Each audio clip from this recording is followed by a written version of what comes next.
Ladies and gentlemen, I'm a little bit worried about our next act. I have no idea what he's going to say. I was told he's going to tell us worthless information. Yay! Something we all need. Yeah. Right? Ladies and gentlemen, Pat, everybody.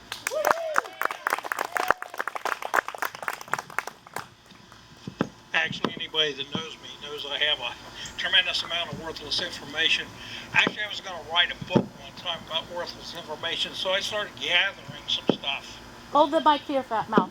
Is this better? Yeah. Okay. Are you aware of the fact that the average doorknob is 2 inches in diameter? No. That's useless.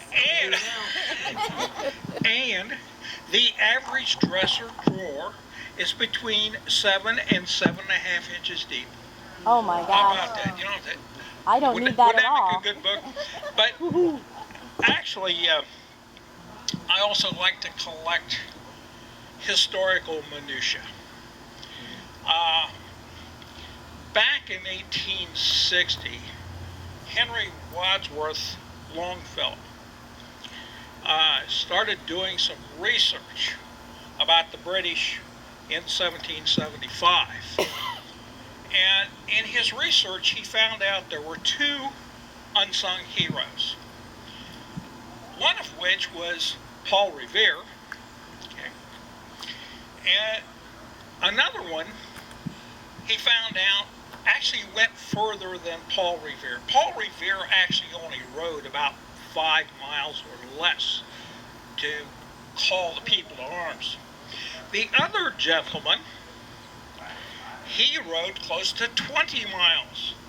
So Henry Wadsworth decided to write his poem about this gentleman. And he started out with, "Come and listen, my children. It was Israel Bissell who blew the whistle." He thought about that. He said, that doesn't work. It sounds too much like a Jewish vacuum cleaner. So it kind of goes to prove that it's the name that brings you to fame. And one other piece of interesting information, Americans just love acronyms.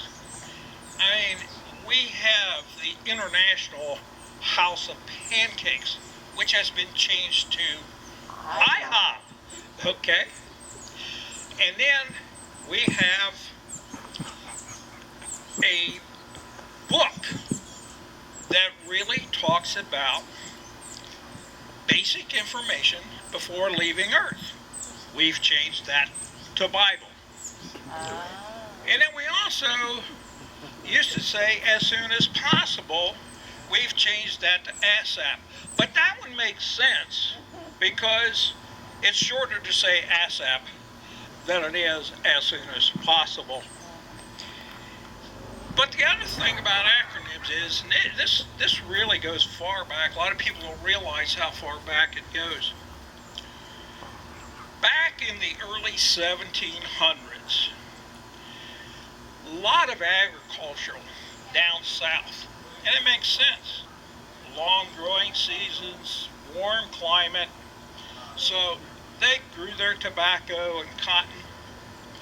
Well, that was great. Up north, though, we raised a lot of cattle, pigs, horses, and so on and so forth. But the problem they had down south was there wasn't a whole lot of fertilizer.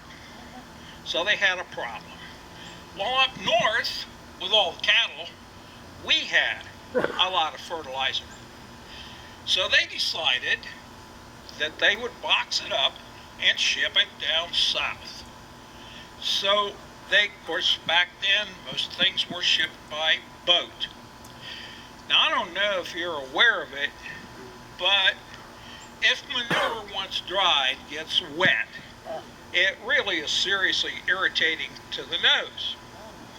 So they started painting on the box, "Store High in Transit." So now you know that is an acronym.